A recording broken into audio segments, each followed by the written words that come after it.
Hello दोस्तों, नमस्कार। आप सभी का मैकेनिकल इंजीनियर यूट्यूब चैनल में बहुत बहुत स्वागत है। आज हम आपको एसएससी जेई 2015 मैकेनिकल से रिलेटेड इम्पोर्टेंट क्वेश्चन डिस्कस करने जा रहे हैं। तो चलिए शुरू करते हैं। पहला जो क्वेश्चन है 101 वो पूछ रहा है कि ई जी एन के में रिलेशन क्या होता है। तो देखिए, ई के दो फॉर्मूले होते हैं, सब जगह पढ़ाए जाते हैं। ई के दो फॉर्मूले, एक तो होता है two into G into 1 plus mu. Formula ये होता है। ई का दूसरा फॉर्मूला होता है E is equal to 3k into 1 minus 2 mu.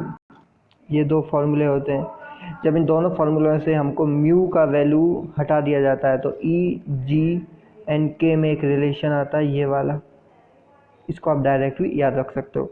तो ये आपका इसमें आंसर ए आ जाएगा। दूसरा जो क्वेश्चन है वो है आपका कंपोजिट बार है और उसमें रिजल्टेंट स्ट्रेंथ रखा है। देखिए, जैसे एक बार ये रही आपकी, एक बार ये रही, दो बार हैं इसमें। अगर मुझसे रिजल्टेंट स्ट्रेंथ पूछता है, अगर मैं कहूँ ये दोनों कंपोजिट बार का मतलब है दोनों एक बिल्कुल चिपकी हुई हैं बार, एक दूसरे से दोनों अलग नहीं होंगी। अगर इसकी लेंथ में चेंज डेल्टा एल होता है, इसकी में भी डेल्टा एल ही होगा और रिजल्टेंट में भी डेल्टा होगा। तो रिजल्टेंट स्ट्रेंथ अगर निकालनी है तो क्या होगी, लेंथ में change delta L upon initial length कितनी एल, और इनिशियल लेंथ दोनों की सेम है, तो रिजल्टेंट स्ट्रेंथ आपकी सेम ही रहेगी जो दोनों बारों में। ठीक है, तो इसके बाद देखते हैं 103 क्वेश्चन जो है, जब स्प्रिंग जो आपकी सीरीज में कनेक्ट होती हैं तो उनके लिए रिलेशन आपका ये होता है। ठीक है, ए ऑप्शन आंसर आ जाएगा। 104 जो क्वेश्चन है वो क्या बोलता है, एक सॉलिड शाफ्ट है, उससे पावर इतनी ट्रांसमिट हो रही है, उसकी आरपीएस इतनी है, हमको टॉर्क निकालना है। तो हमको पता है कि टॉर्क का एक डायरेक्ट पावर का जो फॉर्मूला होता है वो होता है power is equal to torque into omega. Omega को आप क्या लिख सकते हो, ओमेगा को आप लिख सकते हो 2 पाई इंटू एन, क्योंकि आरपीएस में दी हुई है। तो यहाँ से आप पावर पता है, टॉर्क निकाल सकते हो। आपका आंसर आएगा 10 न्यूटन इंटू मीटर। ठीक है, अगला जो क्वेश्चन मैं इंपॉर्टेंट क्वेश्चन आपसे डिस्कस कर रहा हूँ। अगला क्वेश्चन में एज पर first law of thermodynamics when an system confined within a boundary is carry through a series of operation final state same as the initial state. देखिए, जब कोई भी सिस्टम जाता है उसकी इनिशियल स्टेट और फाइनल स्टेट जब अगर सेम है, इनिशियल भी सेम है और आपकी फाइनल स्टेट भी सेम है, तो उस कंडीशन में आपका कौन सा ऑप्शन इसमें करेक्ट होगा। ठीक, पहला जो ऑप्शन है हमको, पहला ऑप्शन है इसमें, पहला option the net work transfer is higher than the net heat transfer. देखिए, हमको फर्स्ट लॉ ऑफ थर्मोडायनामिक्स पता है क्या होता है, D Q is equal to D W plus D U होता है। ठीक है, अब अगर आपका इनिशियल फाइनल स्टेट सेम है तो डी यू जीरो हो जाता है, क्योंकि ये पॉइंट फंक्शन है, इनिशियल पॉइंट सेम है, फाइनल पॉइंट सेम है, तो डी यू जीरो हो जाएगा। तो डी क्यू और डी डब्ल्यू बराबर हो जाएगा, जो आप जितनी हीट दोगे वो उतने वर्क में कन्वर्ट हो जाएगी डायरेक्ट। तो आपका आंसर ऑप्शन क्या हो जाएगा, C, the network transfer is equal to the net heat transfer, क्योंकि आपका ये साइकिलिक प्रोसेस है। ओके, इसके बाद आपका अगला जो क्वेश्चन है एसएससी जेईई का, वो है एंथैल्पी इज इक्वल टू, बहुत इजी क्वेश्चन आते हैं, ज़्यादा आपको टेंशन नहीं लेना, बस आपको फॉर्मूला पता होना चाहिए, बेसिक पता होना चाहिए। Enthalpy is calculated as, enthalpy कैसे कैलकुलेट की जाती है, एंथैल्पी का सबको फॉर्मूला पता है। एंथैल्पी जो होती है delta H is equal to किसके बराबर होती है, is equal to delta U plus P into B, सबको पता है। Enthalpy is equal to internal energy plus summation of internal energy and pressure and volume का मल्टीपल होती है। तो ए ऑप्शन क्या बोल रहा है कि sum of internal energy and product of pressure and volume of the system. तो ऑप्शन ए आ जाएगा आपका, इसमें कोई दिक्कत नहीं है। इसके बाद क्वेश्चन नंबर 108 देखिए, 108 क्या बोलता है कि एरिया बिलो पीवी डायग्राम के जो एरिया होता है सबको पता है कि वर्क ट्रांसफर को रिप्रेजेंट करता है। इजी क्वेश्चन है। इसके बाद 109 क्वेश्चन पे आप चलते हैं। 109 जो क्वेश्चन है वो बोल रहा है कि आपका heat engine is device that operate on A thermodynamic cycle. एक आपका हीट इंजन है, हीट इंजन आपका ऑपरेट हो रहा है, तो उससे रिलेटेड आपको इसमें ऑप्शन दिए गए। देखिए, पहला ऑप्शन है to convert the heat supply, पहला जो ऑप्शन है वो है to convert the heat supply into complete work energy under the reversible condition. नहीं, रिवर्सिबल का आपका जो हीट इंजन है कैसे ऑपरेट होता है, हीट इंजन ये होता है, ये आपका हाई एनर्जी सोर्स होता है और नीचे होता है टी लो। तो क्या ये सारी की सारी हीट को वर्क में कन्वर्ट कर देता, नहीं, एक इसमें क्यों लॉस भी होता है हीट का, यहाँ से क्यू आई, यहाँ से इतना डब्ल्यू बना, ये क्यू एल आपका लॉस भी होता है, सारी हीट को तो कन्वर्ट नहीं करता। तो इसका ऑप्शन कौन सा करेक्ट होगा? देखिए टू प्रोड्यूस, दूसरा है to convert the heat supply into complete energy. Complete energy में भी बिल्कुल नहीं करता, ये भी ऑप्शन नहीं है, ये ऑप्शन भी नहीं है। सी ऑप्शन क्या है? To produce useful work from the heat receive from a source and also reject remaining heat to the sink. मतलब कि हीट डेफिनेटली रिजेक्ट करेगा। जैसे आपकी मोटरसाइकिल होती है, इंजन उसमें मतलब कि डीजल या पेट्रोल लेता है और साइलेंसर से कुछ हीट रिजेक्ट होगी, तो कुछ ना कुछ हीट का लॉस होता ही है डेफिनेटली हीट इंजन में। तो इसका ऑप्शन सी करेक्ट हो जाएगा। 109 के बाद 110 पे चलते हैं।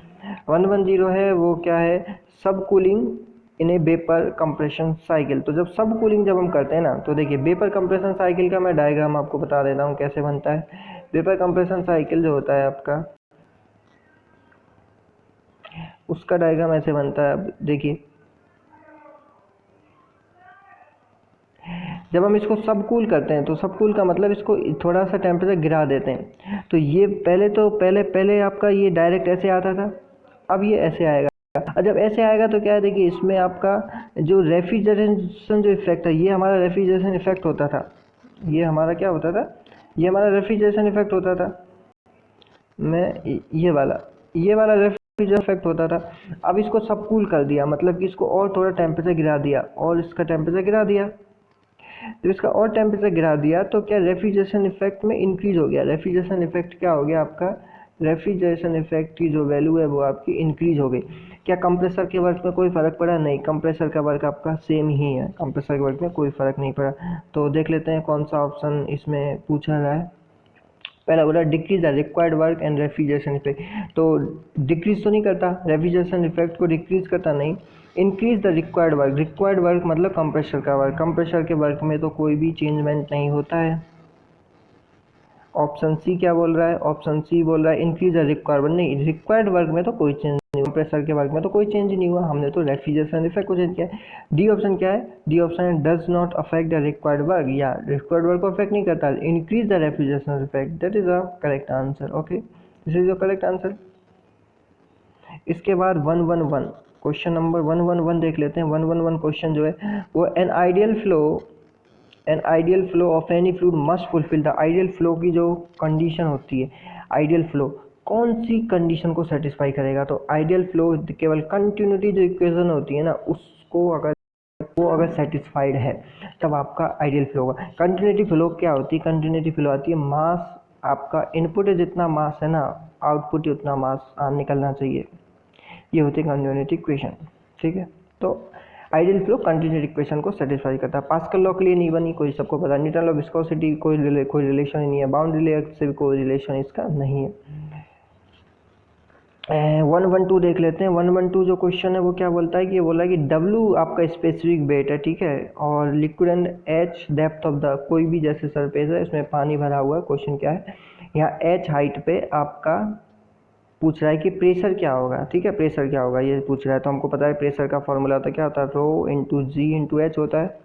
और हमको पता है कि रो जी जो टर्म है वो स्पेसिफिक वेट होता है, तो उसको डब्ल्यू से रिप्रेजेंट कर सकते हैं। तो डब्ल्यू इंटू एच आपका आंसर आ जाएगा। तो correct answer W into H हो जाएगा। ओके, इसके बाद आपका the stress strain relation of the Newtonian fluid. तो आपका जो न्यूटोनियन जो फ्लूइड होता है, सबको पता है कि न्यूटोनियन फ्लूइड की जो रिलेशन होता है आपका शियर स्ट्रेस की वैल्यू क्या होता है? डायरेक्टली प्रोपोर्शनल होती है D U upon D Y के। तो रिलेशन आपका लीनियर होता है। आपका आंसर क्या आ जाएगा? सी, लीनियर रिलेशन होता है। अंडरस्टूड? ठीक। 112 क्वेश्चन है। 112 क्या बोल रहा है कि व्हेन ए वर्टिकल वॉल, एक वर्टिकल वॉल है, ठीक है, subjected to a pressure due to liquid box है। इधर से एक लिक्विड प्रेशर लगा रहा है P1, ठीक है, इधर से लिक्विड एक प्रेशर लगा रहा है P2। तो इस वॉल पे टोटल प्रेशर क्या होगा? P1 प्लस P2 होगा। सेम डायरेक्ट समीशन हो जाएगा, P1 plus P2 is the total pressure. क्यों? क्योंकि आपका ये जो होता है ये स्केलर क्वांटिटी होती है। स्केलर जो क्वांटिटी होती है तो डायरेक्ट हम ऐड कर देते हैं P1 प्लस P2 सम, कोई दिक्कत नहीं है इसमें। इसके बाद क्वेश्चन नंबर 115, ठीक है। 115 जो क्वेश्चन होता है, in a flow in which each liquid particle has definite path. एक डेफिनेट पाथ है उनका, ठीक है।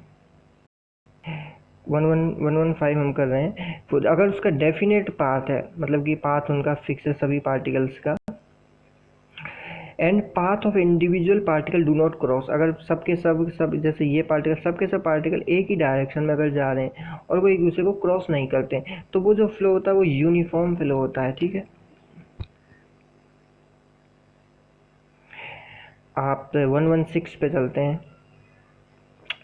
116 जो है वो क्या बोलता है, a fluid is said to be ideal. Ideal fluid की डेफिनेशन क्या होती है, अगर वो फ्लूड इन विस्कस और इनकम्प्रेसिबल है तो ही उसको हम आइडियल फ्लूड बोलते हैं। सबको पता होना चाहिए ये इनकम्प्रेसिबल और इनकम्प्रेसिबल का मतलब होता है उसकी डेंसिटी जो है वो कांस्टेंट है with respect to pressure. Question number आपका 116 भी हो गया है। इसके बाद मैं 117 पे चलता हूँ। 117 बोल रहा है कि Newton law of viscosity in a relationship. तो न्यूटन लॉ ऑफ विस्कोसिटी का सबको पता है कि shear stress rate of strain के बीच का रिलेशन होती है, tau is equal to mu into D U upon D Y होती है, सबको पता होना चाहिए।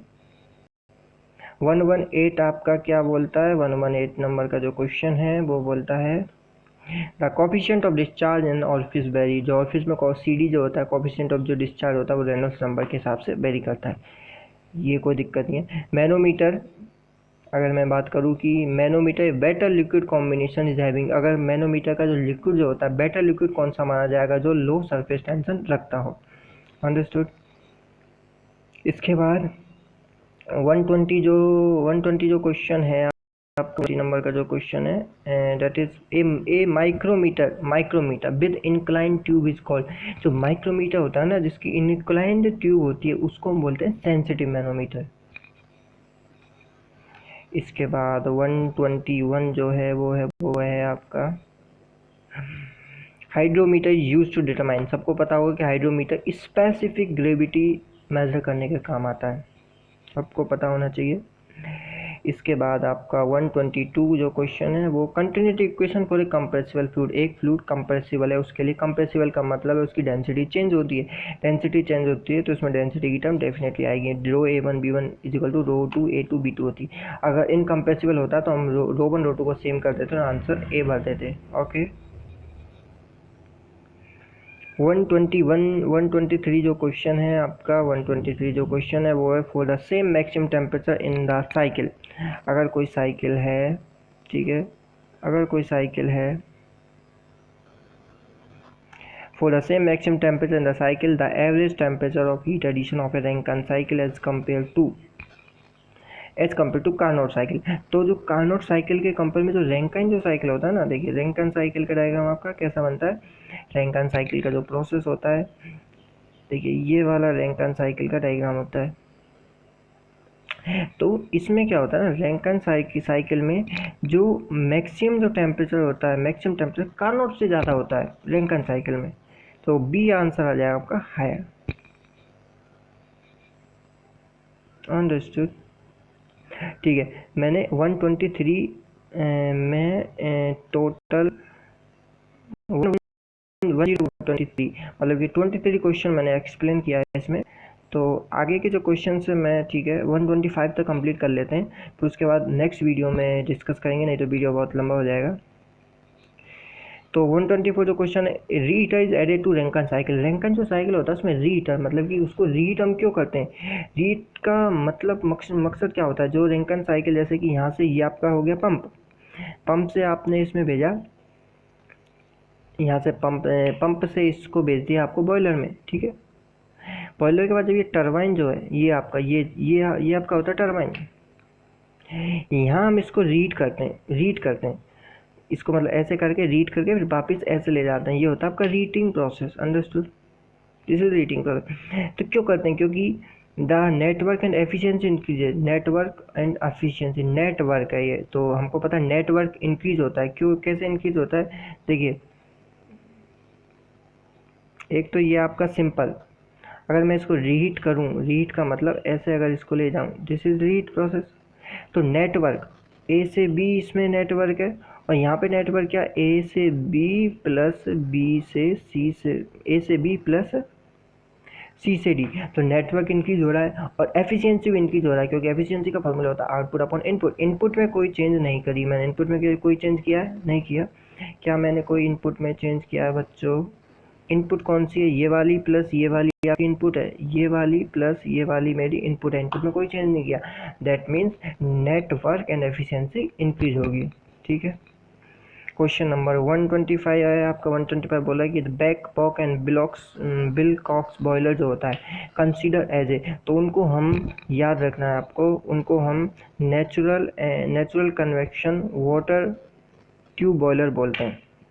क्या बोलते हैं? Natural convection water tube boiler. आपका आंसर आ जाएगा सी, आपको डायरेक्ट याद रखना है। ठीक है। 125, आज मैंने 25 क्वेश्चन इस वीडियो में आपको एक्सप्लेन के ऊपर। तो देखिए क्वेश्चंस बहुत सिंपल आते हैं, आपको बस ध्यान से क्वेश्चन को पढ़ना है और आपके जो भी आपके पास नोट्स हैं, जिस भी कोचिंग के हैं या बुक्स के हैं, उन सारे नोट्स को एक एक बार आप ज़रूर से ज़रूर आपको रिवाइज मार लेना है। आपको रिवाइज ज़रूरी है, उस क्वेश्चन से रिलेटेड फार्मूला आपको पता होना चाहिए। तो thank you for watching this video, और इसी तरह हमारी इस वीडियोस को देखते रहिए। हम आपको पूरा SSC JEE मैकेनिकल से रिलेटेड सारे क्वेश्चन डेली की डेली कराते रहेंगे। 25 कराते रहेंगे, जिससे कि वीडियो की लेंथ ज़्यादा नहीं हो। और कमेंट सेक्शन में आप हमसे कोई डाउट पूछ सकते हैं, और चाहे तो आप अपना व्हाट्सअप नंबर हमें दे सकते हैं। अगर आपको नोट्स चाहिए तो कमेंट सेक्शन में आप हमको आपका व्हाट्सअप नंबर दे सकते हैं। ठीक है। Thank you for watching this video.